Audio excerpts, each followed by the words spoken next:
What's in a bird's name? Well, apparently, racism, institutional power, field guide politics, and one very niche nerd civil war. Welcome to birding. Every episode, we've talked about Survivor, David versus Goliath. How winning is not about having the most power, it's about using the power correctly.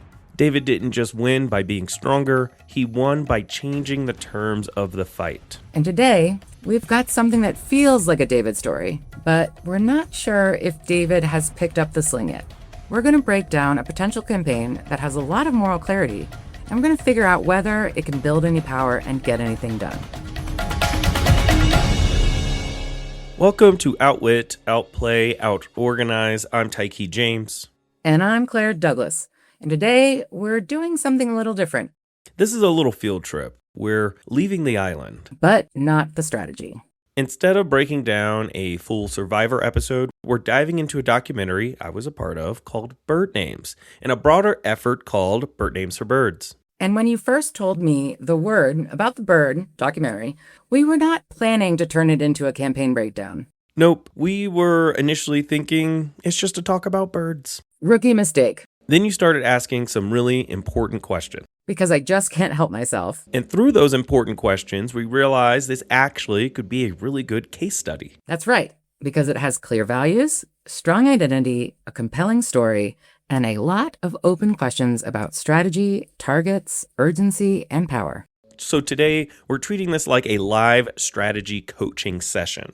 We'll be focused on one of the most important questions, a relatively simple one. Is this a campaign?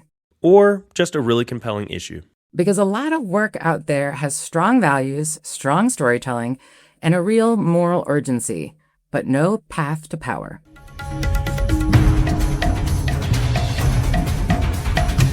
All right, Tykee, set the table for us. People who haven't seen Bird Names, which is excellent, by the way, free to watch on YouTube and only about 22 minutes, so truly, no one has an excuse. What is the documentary about? And how did you get involved?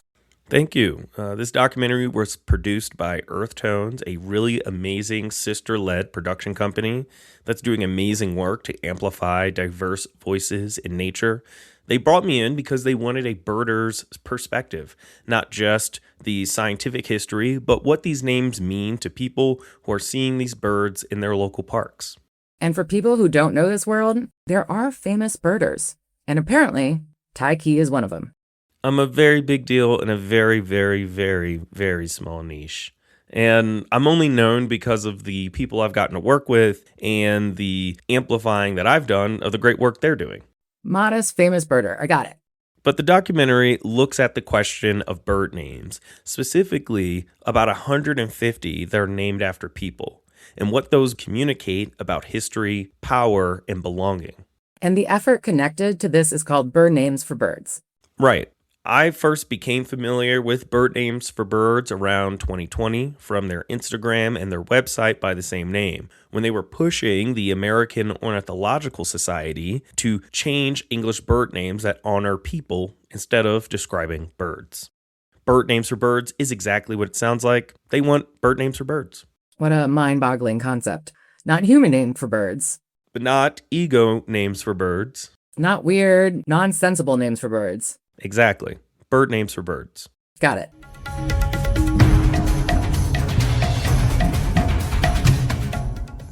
So let's explain the issue for people who are not birders, which includes me, despite my growing emotional investment in this very niche conflict. Well, at its core, a lot of birds in North America are named after people, often with racist histories or colonial legacies.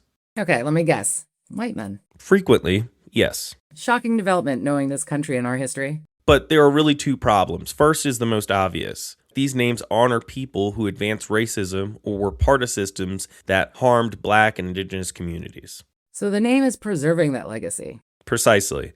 And as someone who likes to professionally and personally go birding while Black, this matters a lot to me.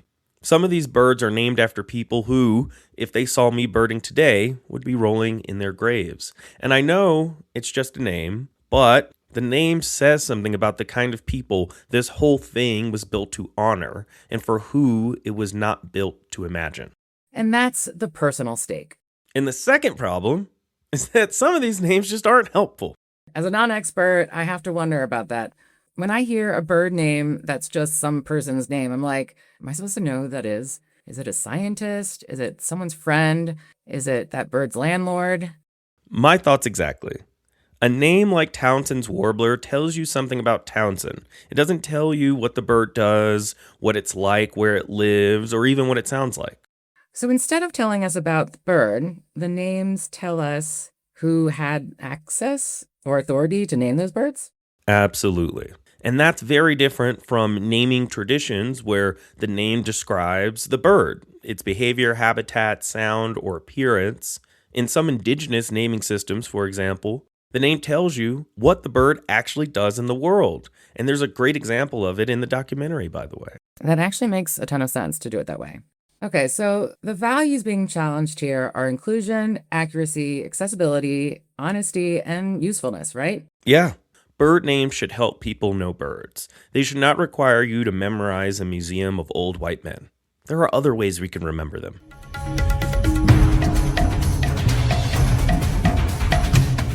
One of the things that stuck with me from the documentary is that one of the men connected to this history has a statue right here in DC, my hometown. Yes, General Winfield Scott of Scott's Oriole. Again, another example of like, who is that guy? Every time I pass it now, I'm going to think about all the birds and dogs that claim it as their own territory, if you get my meaning. Indeed, nature finds a way. Anyway, so the birds have always been a part of natural history, which can be messy, but it's always direct. Right, and that's part of the point.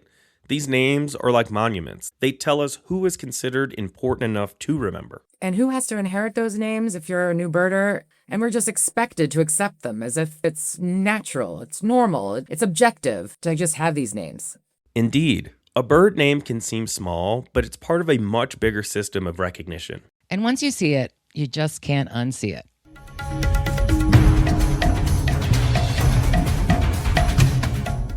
All right, let's slow this down. Most people don't actually understand how birds get named. I mean, who gets to decide this sort of thing?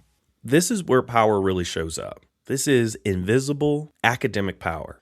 On an interpersonal level, for example, somebody with a doctorate degree in birds is going to be more credible than a college dropout like myself. Let me stop you right there. I don't want listeners thinking that they need a PhD or some sort of institutional permission to engage with power.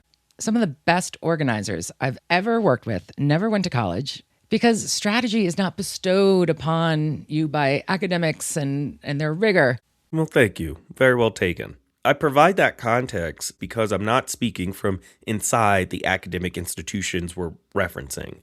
I'm speaking from the social and cultural power of birding, that moral clarity piece we just discussed. And from a simple look at the role of power on this issue, naming or renaming birds is systemically an academic endeavor. All right, so walk us through it. How does this work? Imagine you're a graduate student doing field research. You document a new discovery. You submit it for peer review and fight for publication in a reputable journal. To get that work recognized, you have to follow their rigid academic guidelines and scientific standards. So it's not just one person naming something. It's an entire ecosystem agreeing to use that name. Absolutely. Knowledge being created through these institutions of higher learning is part of a social contract. The knowledge gets created, and the power is exercised when the institution says, this is called an American goldfinch. And if you want to publish your paper about American goldfinches in my esteemed journal, guess what you're going to call this bird? An American goldfinch. Great idea, because otherwise, people don't know what you're talking about. So now there is standardization. If they call it that, my research people are going to call it that. The next paper is going to call it that. And then the field guides eventually call it that. And now everyone is doing it that way. So the power isn't just in the naming itself. It's in the standardization. The name becomes the price of admission. Call it this, or your paper doesn't count. And that's just one of the ways that institutional power reproduces and entrenches itself.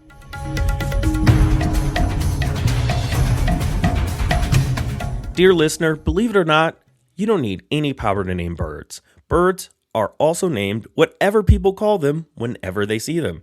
Anyone can theoretically name a bird. Oh, I know, because I have. Of course you have. You know what bird I call my husband? I don't. Do you want me to guess? Probably not. We call him a black-capped chickadee. Because he's why? For one, my husband is always wearing a baseball cap, usually from the Detroit Lions or some sort of Detroit-related sporting club. and and the other reason is because chickadees, by proportion, have the largest head size than any other bird. And my husband has a very large head. Thus, he is a black-capped chickadee when we see him in our backyard. That is a shockingly solid field identification. Oh, thank you very much. And, we also came up with one when we had our daughter, and she's the nuthatch. Because? Well, nuthatches take seeds and hide them all over the place and then find them later. That is just like my 6-year-old. She hides candies, scissors, pens, rocks, whatever she has that she just thinks is so precious. She has to hide them away all over the house. We're just finding these things everywhere. Very fair. So that's 2 out of the 3. I'm assuming you also have your own bird. Yes, I do. I am the tufted titmouse. Because of the little punk rock mohawk? Yes, you know me so well. I'm a little DC punk rocker through and through in my soul. And honestly, because it has the word tit in it, and it's just funny. It is a funny word. But it's like you were saying, those names mean something in my house. I even had pillows quilted for each of the birds to be on our couch. I'll have to send you a picture. But they are also not standardized. If I write an academic article on Dylan's nuthatch, no one knows what I'm talking about. That's the distinction. Cultural naming creates meaning. Institutional naming creates standardization. And campaigns have to understand both. Dylan's nuthatch would be an honorific, but okay.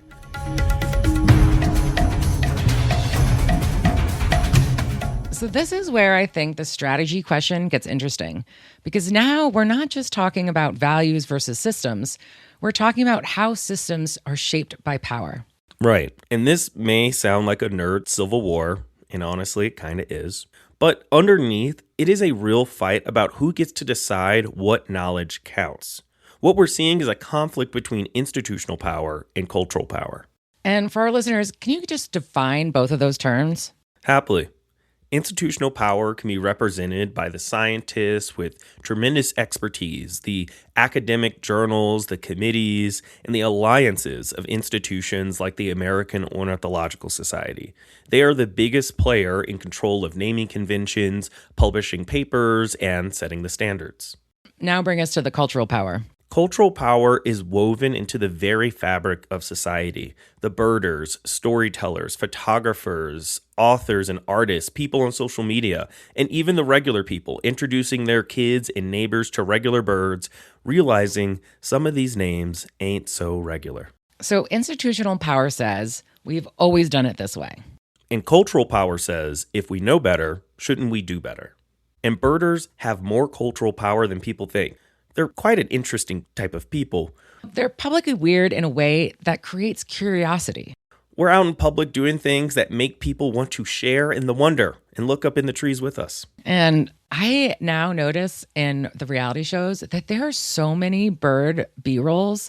Like whenever you're changing segments, they go to a beautiful scenic island for Survivor, and then they'll zoom in on a bird. So anyway. And in birding media, as you have said, it is on the up. We are seeing more birding influencers, community science, and all of this has changed how visible birds and the people that appreciate them really are. But cultural power doesn't automatically translate into institutional change. That's correct. That's the campaign problem. So the cultural power exists. The question is whether or not we can organize it.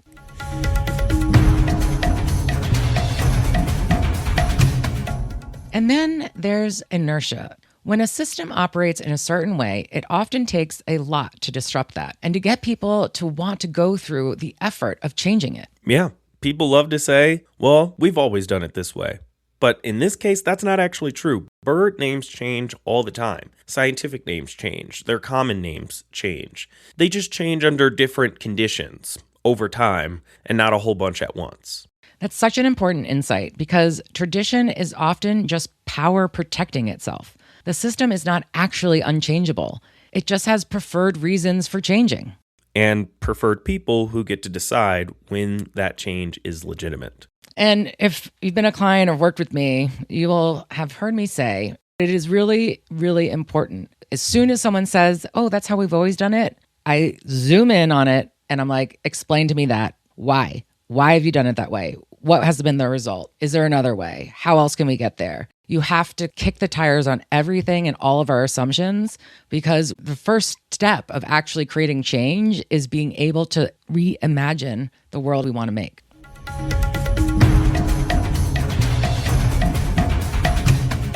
All right, so now I got to put my disciplined campaigner hat on. We've got the issue, we've got the system, and now we're starting to see the power. But now we need our goals. We always got to start with our goals. Right. You start with goals, then strategy, then tactics. Oh, good. You've learned so well. Being involved in this documentary and familiar with this effort, what does success look like? What is the change in the world that you and your fellow birders and others in the community want to see?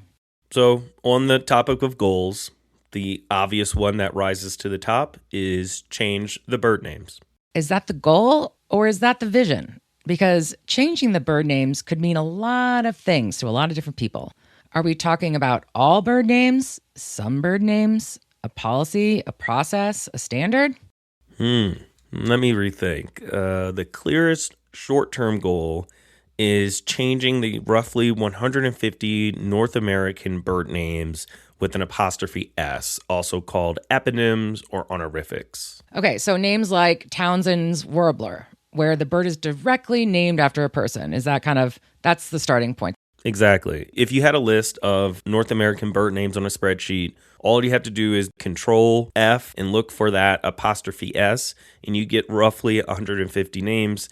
And the reason why I keep saying roughly 150 names is because nobody agrees on where North America ends and where birds begin to a certain extent. So know that I'm not trying to hide the football here. It's just a technical thing.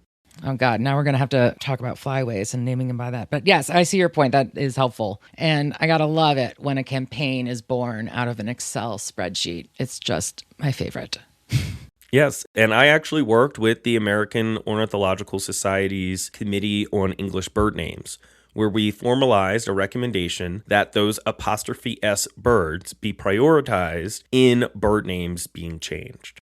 Okay, great. That is a winnable short-term campaign goal. But now I'm going to push you. Why stop there? Why not all the names? Why just those? I don't know. You tell me. Practicality to some extent. Or is it fear of not being winnable? I can see it being a little bit of both. Okay, this is the classic campaign tension. Do you go big and risk losing, or do you go narrow and build momentum? Right now, it feels like the movement picked a slice, which isn't the whole enchilada, because there are a larger number of birds indirectly named after people. Carolina wren, Carolina for King Charles. There are even more names that don't describe anything useful. There's an entire system that's built around who had the power to name things in the first place. And it's not just birds, but it's also animals and insects. They all have similar issues with being named things that don't describe how they exist in the world. So the long-term vision would be we would like to have a better system for being named in general. One that is less anthropocentric, more useful, and as a result, more inclusive. I love how you say that word. And I like your, point well taken on the Carolina wren, because I see them all the time and I'm like, I'm not in the Carolinas. I'd like to be in the Carolinas. But okay, so we've got strong values, a clear narrative, and now some clear goals. The short-term goal, which is to rename roughly the 150 bird names that you talked about. The long-term vision is of changing how naming works entirely.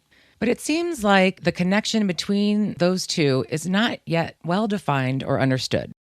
What we do have is a lot of activity. We have storytelling. We have a great documentary. We have conversations happening in the birding community. We have people learning about the issue for the first time as well. All very important and all tactics. Education is a tactic. Awareness is a tactic. Even a beautiful documentary is still a tactic.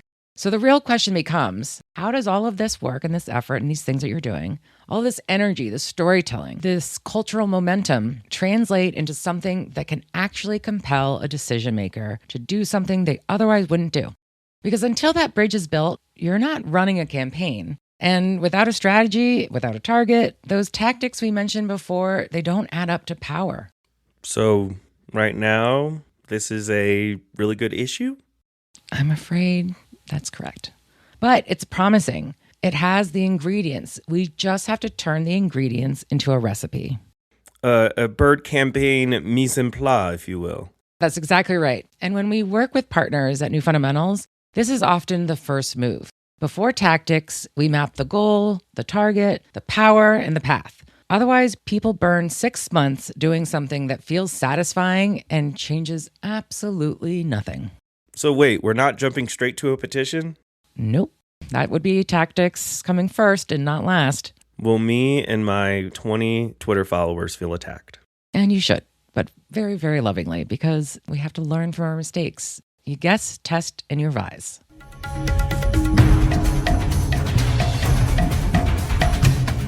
Okay, so let's really get concrete here. Who is the decision maker? The American Ornithological Society North American Committee on Standardization, I think. Okay, I believe you. I have never heard of them. But campaigns don't target committees, right? If you're a target, it has to actually be a person. It's not members of Congress or the administration, right? They're actually people making decisions. And if you don't name them, then you forget that they're just humans. When you have a big institution that feels like, oh, I can never beat that institution. So we need concrete names. Who are the people in that committee with the really long name that I can't remember? They call it the NAC. Okay. I don't know off the top of my head, but this is where some research comes in handy. I mean, without having the names in hand, I'm looking for the person who can call a meeting, basically, because if these committees are to do business, they have to do it in a certain procedural way. And whatever that procedure is, I know it starts with whoever can schedule the meeting. And this is a really good point, right? Like, as long as we go through the process and figuring out, like mapping out who we need to figure out, and we can always fill in those names later. So that's really good. Mm-hmm. And that's probably going to be your tier 1 target, right? The tier 1 targets, by definition, that is the people with the power to directly say yes or no to your ask or demand. Now let's kind of go through it. Who influences those decision makers? That committee chair or the people on the board? You know, I know we need to fill in the names, but I would imagine if we were to get some of the field guide publishers like the Sibley guides, the National Geographic, the Kaufman guides, regular people are more likely to interact with those field guides than a scientific journal. All right, this is sounding good. So field guides have cultural and practical power. Yes. They don't technically have to follow what the American Ornithological Society says, but they usually do. And if they moved first in renaming or publicly supported a naming standard, that would create some pressure upstream. Okay, got it. So that group that you just listed, that's a really good example of your tier 2 target, right? They can move independently, they can help shape the norm, and ultimately, tier 2 targets are people that can influence or have power over your tier 1 target. Excellent.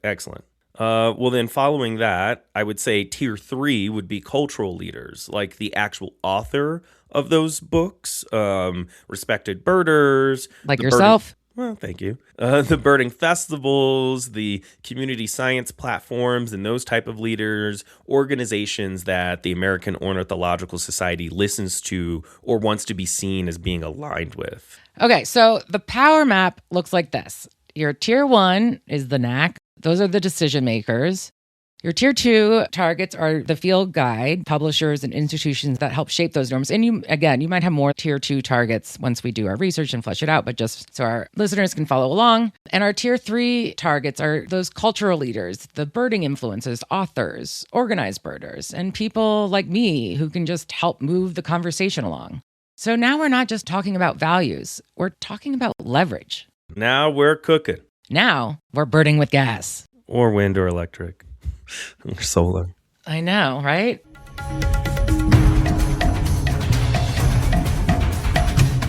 So let's turn this into a real campaign. Bring it on. The first thing you need is a clear target. You mentioned them, the chair of the NAC or whatever it is. Okay, that's great. Now, why would they say yes? Well, pressure from the birding community, reputational risk, wanting to stay relevant as birding gets more diverse to more audiences. Okay, good. Now, what do you have that creates that leverage and that pressure? We have some cultural momentum right now, big up in social media, the birding documentary, and a new growing base of birders who care about this. Okay, that's great. So that's your influence. But how do you turn all of that influence and activity into power? Well, power is organized. So we would need to organize those birders, get them coordinated on some type of action. Petitions won't do it. Something more visible.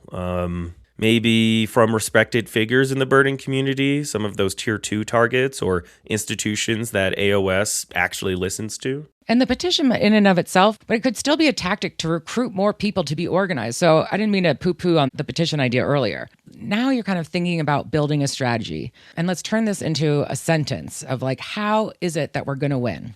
We organize birders and cultural leaders to create reputational and institutional pressure on key decision makers within AOS to adopt a new naming standard starting with about 150 apostrophe S birds. And that's great. That is your kind of campaign strategy sentence. That makes what you said feel really actionable. It actually feels different now that I've said it out loud. And it should, because now we can identify the person, the pressure, and the path. And here's the rule for you and anyone listening. If your tactics don't create consequences for a specific person, you don't have power. You just have attention. This is the trap a lot of movements and campaigns fall into. They build awareness. They build agreement. They build a beautiful website. They make a gorgeous documentary. They get everyone nodding along, but they never build power. And that power is what gets the decision changed. Yes, a campaign is a strategic effort to get someone to do something that they otherwise would not do.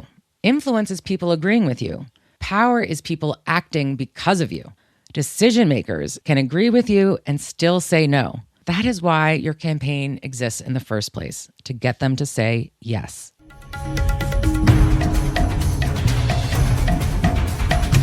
There's another related case that feels relevant here.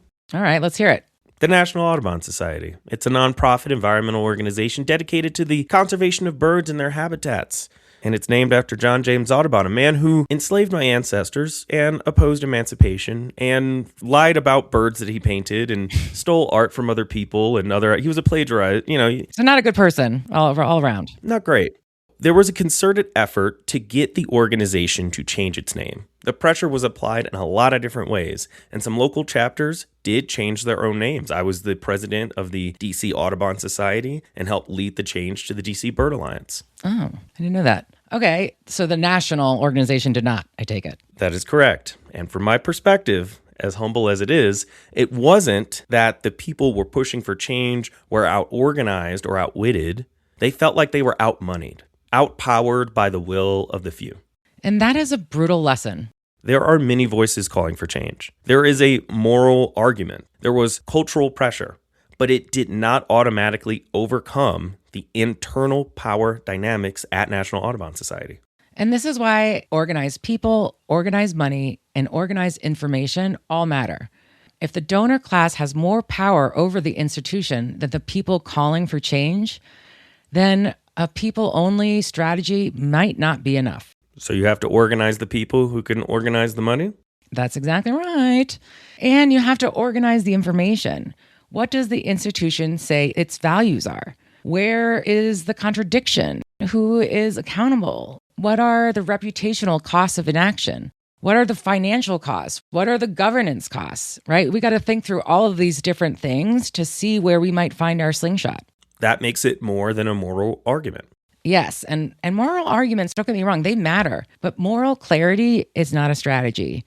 Case in point, look at the life that we're living right now in the wars and the January 6th pardons and everything, right? Like, moral clarity is not a strategy, even if it's very, very clear. It helps, for sure. And it matters. It is essential, but it does not answer the campaign question. Who has power? What do we want them to do? And why would they do it? And the National Audubon Society case shows that cultural pressure can have uneven results. Some chapters move, some chapters still haven't. And as far as we know, the national organization won't. Which doesn't mean the work failed completely. Right. It changed some chapters. It changed the conversation. It revealed power in ways that folks haven't considered before. And one could imagine that there's 500 chapters and you got 490 to switch their names. Maybe the national group should have a shared name with all the other ones. What I'm describing here and what we've been talking about, this is something I like to call failing forward. A loss can become useful if it teaches you how power actually works and helps you build the next campaign smarter, faster. So, for bird names for birds, the Audubon lesson is don't only organize people who agree. Organize the power that the institution actually responds to. Yes. And do not assume the moral argument will move people who are structurally incentivized not to move. There's also a timing piece here. Sometimes the answer from an institution is not never, it's not right now. And I can work with not right now. Because not right now means conditions can change. And if the answer is no, nay, never, forever, that's one kind of fight. But if the answer is not right now, well, then your job is to organize until it's right now. Sometimes you have to orchestrate urgency so the important but not urgent things actually get done.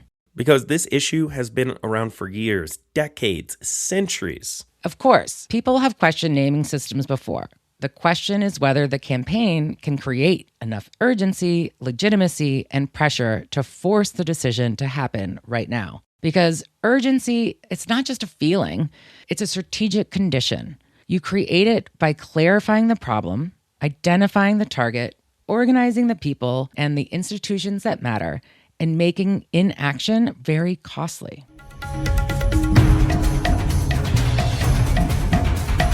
All right, Tykee, what feels different after thinking about it this way? The biggest thing is that I started with the issue. These names are wrong. They're not useful. They don't reflect the values and ambitions of the birding community that I want to be a part of. But the campaign question forced me to ask, who can actually change them? Who influences those people? And how do we organize the people who already care so that their care becomes pressure? And that's the right mental shift from moving from an issue to actually making it a campaign. Thank you. And it also makes the documentary feel different. It's not the campaign, but it could be a tool that helps launch one. Yeah, I mean, it could be a sequel, or you could build a campaign around it and use that video, that movie, as a tactic, doing house parties and watching it so that people are educated. Again, education is a tactic. That's how you could build your constituency. And, of course, I could go on forever, but you get the idea. If you got a campaign or an issue you're trying to turn into one, email us at hello@newfundamentals.com. And if you enjoyed this bonus episode, check out the rest. And remember to rate, leave us a review, and share so that more people can make meaningful change. Until next time, outwit, outplay, out-organize. Out-org- Let's do 1, 2, 3, and out. Out. Say it again. One. I'm going to go 1, 2, 3, and then we say it. Out-organize. Out-organize.